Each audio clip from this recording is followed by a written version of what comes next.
The last thing you want to hear when you need your auto insurance most is a robot with countless irrelevant menu options. Which is why with USAA Auto Insurance, you'll get great service that is easy and reliable, all at the touch of a button. Get a quote today. Restrictions apply. USAA. Halliday presents, in the red corner, the undisputed, undefeated Weed Whacker Guy. Champion of hurling grass and pollen everywhere. And in the blue corner, the challenger, extra strength, Halliday! Eye drops that work all day to prevent the release of histamines that cause itchy allergy eyes. And the winner, by knockout, is Halliday! Halliday, bring it on! Llévate más de lo que esperas todos los días con el nuevo McValue en McDonald's. Ahora puedes comprar uno y sumarle otro por $1. Así que cuando tu equipo favorito enfrente a sus rivales, enfrenta tus antojos con $5 Meal Deals. Y si estás corriendo para alcanzar el desayuno, corre a la para llevarte ofertas antes del cutoff. Tú decides, y con McValue, tu decisión siempre rinde más. Precios y participación pueden variar. BOGO $1 válido para un producto de igual o menor valor. Debe estar registrado en Rewards para ofertas en el app. From the Fifth Quarter Studio in Madison, Wisconsin, you're listening to the Coaching Youth Hoops Podcast. They're playing basketball. Basketball. Here's our hosts, Steve Collins. And Bill Flitter.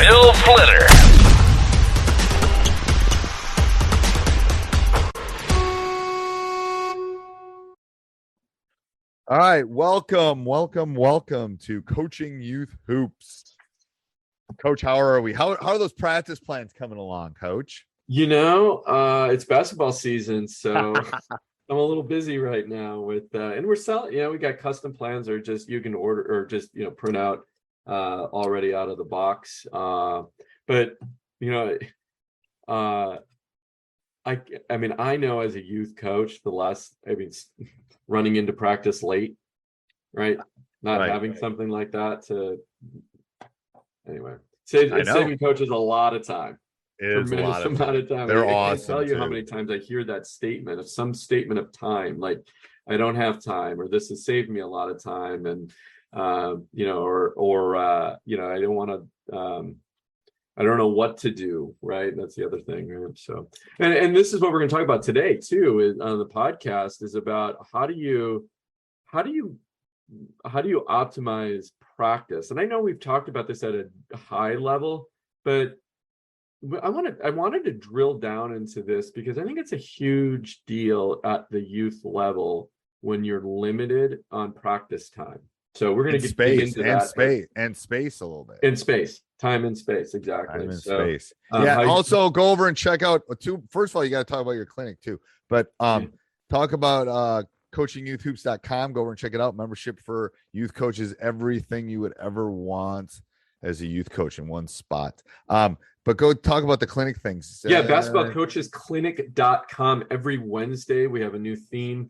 New subject we're going to dive into. Last week we did basketball practice plans, how to optimize practice time. We're going to talk about how to implement an offense in an hour at your next practice. Ooh, that's good.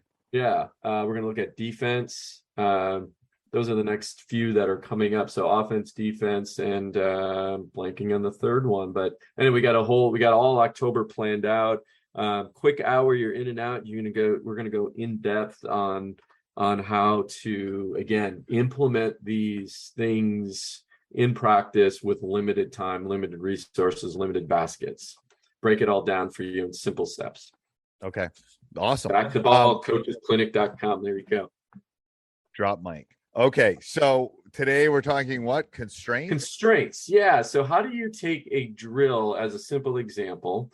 Because the last thing you want to do is you go into practice, and every practice you're teaching a new drill. It's a waste of time, right? But on the other hand, if you don't teach new drills, the kids get bored, right? And or you get bored too, right? Teaching the same thing and doing the same thing over and over the same way all the time, right? Okay. So by adding, I call it what's your point of precision or pop, is what do you change in a drill to keep it fresh, but yet still have your point of precision, which is I want to get this out of it, right? This is a defensive drill. I want to make sure that, we're doing closeouts correctly, right? But I also don't want to go in teaching them, hey, today we're going to do, I don't know, just make up some names. Today we're going to do the Florida closeout drill. And then the next week I'm going to teach them to do the Georgia closeout drill, right? But slightly different. No, right? You basically take your Florida closeout drill and add a different dimension to it. So the base, the foundation is the same, right? You just say, we're doing the Florida closeout drill 2-on-2 today, right? So anyway, looking at different constraints to add to a drill, right? And I showed an example last week where you have with one drill and adding constraints to it, you can have 300 different combinations in the same drill. You literally could do one drill in practice and teach the entire game and expand it as you go from practice to practice by adding the constraints and progression. I won't math geek out on you right now about all the possible permutations that you can get. I hesitated saying that to a math teacher. Yes. Anyway, it's true. So what I think when you're thinking of something is you should think about the constraint you want to teach first. Like, what do I want to teach? Like, I want to work on attacking the rim. That's your point of precision. Yep. That's what I want. And then what you can do is you just slowly, like, I'll do something. We do some one-on-one attacking things, and what I'll do is I'll change the constraint on number of, like, from half court, so number of dribbles. Yep. The offense gets, where the defense is the defense ahead of the offense? Is the defense equal the offense? Is defense behind the offense? Where we're starting. So when you're talking constraints, it can be as small a tweak as you get 2 dribbles on this, or that's right. Everyone has to touch the ball before you can shoot, or those kind of things can make a drill, the permutations of a drill, exponentially. They can grow exponentially. It's crazy. And it's still the same one-on-one drill. We're playing one-on-one, but this time the defense is even. This time, we're doing one-on-one, defense behind. Doing one-on-one, defense to your left. One-on-one, defense to your right. Right. It's crazy, right? I love that about the progressions. Number of passes you mentioned, time to shoot, right, is another one. You got 10 seconds. Okay. Right. You have 15 seconds, whatever it is, depending on, your 1-on-1, 2-on-2. The one that I heard on the clinic, some coach, and I love this, and I didn't write it. I didn't think about it at the time, but it's so true. How much air is in the ball? Hilton brings you new ways to stay with experiences that let you capture the glory days. Introducing the Graduate Hotels. Each inspired by local college towns, these stays are always original and never boring. Get in touch with traditions all across the country and enjoy a stay that's a class above the rest. Book at Graduate Hotels with Hilton Honors Points at Hilton.com. It's a win-win. Hilton, for the stay. A flatter ball, right, is a constraint because you don't want to dribble it as much. You want to pass it more. Oh, right? Just a blank flat ball. Yeah. Or you got to dribble it harder. I'll give you a constraint. I don't know if I ever told you this. A constraint my high school coach gave me on ball handling is he told me to go into my backyard and start dribbling. And I go, what? He goes, on the grass, you mean? On the grass. And I had never thought about it. And what he did was he gave me a constraint, right? Yeah. Because all of a sudden I had to get stronger to get that ball to bounce back up and do my moves against somebody in the grass. And I'll give you one that I learned that I did too, that I teach the kids, is I actually take the plastic grocery bags, put the ball inside of there, and then have them just do that in the gym. The thing is going all over the place, and you got to try to control. What does the plastic bag do? It changes the angle on the bounce every time, and you really have to control it, and you got to bounce it hard. It acts the same way as the grass does. That's a great thing. Yeah, the ball is in a and it depends. Like, we'll do 1 or 2 bags depending on how crazy I want the ball to react. Because like going back to my son's little league thing too, they have these balls that have like little knobs on them, and they bounce all over the place. Yeah, they bounce all over the place. Yeah. They're to work like if you're a shortstop or second baseman, you got to take the ball. My son had that as the catcher. Yeah. Yeah, interesting. So then you can do that drill in the gym, and you just have your plastic bags there. And I have never seen the plastic day. I'm going to do that at camp next year. I want to see what that looks like. It's crazy because they really have to. It really does. I'm going to literally get off this. Go out in the driveway and go try it. Yeah. Does it matter if it's like one of the white thin ones or? It depends. Again, how much reaction do you want off the ball?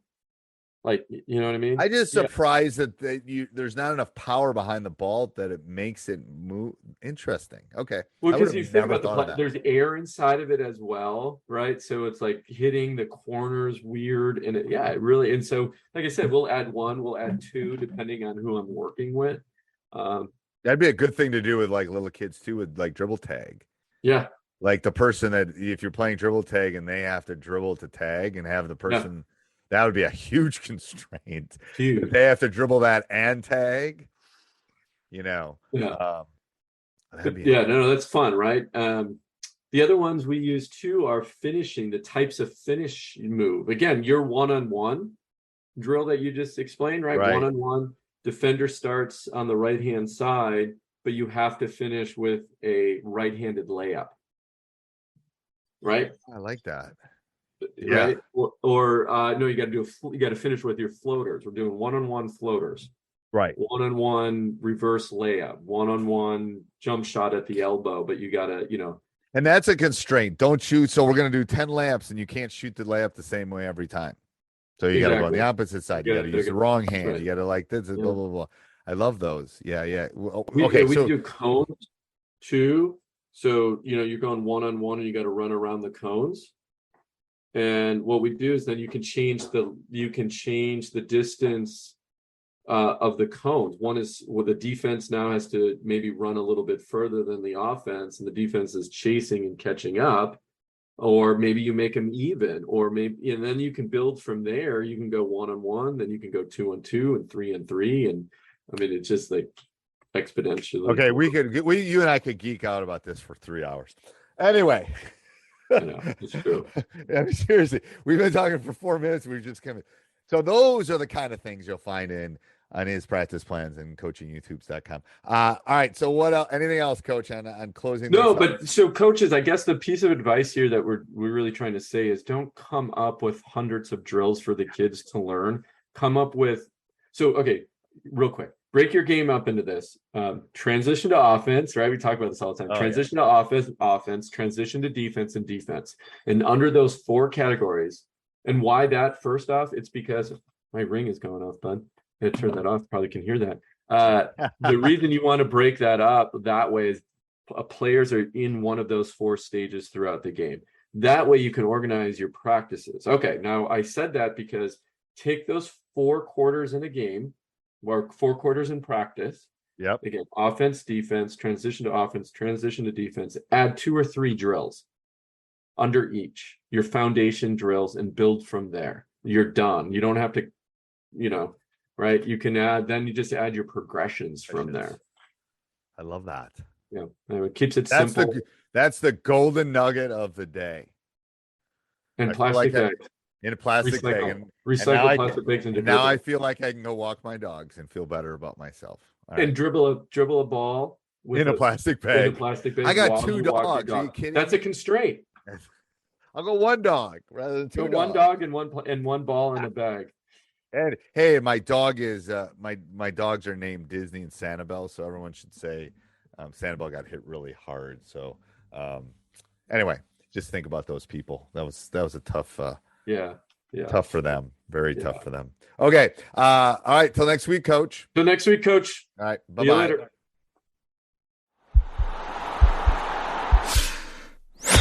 This podcast is part of the Sports Social Podcast Network.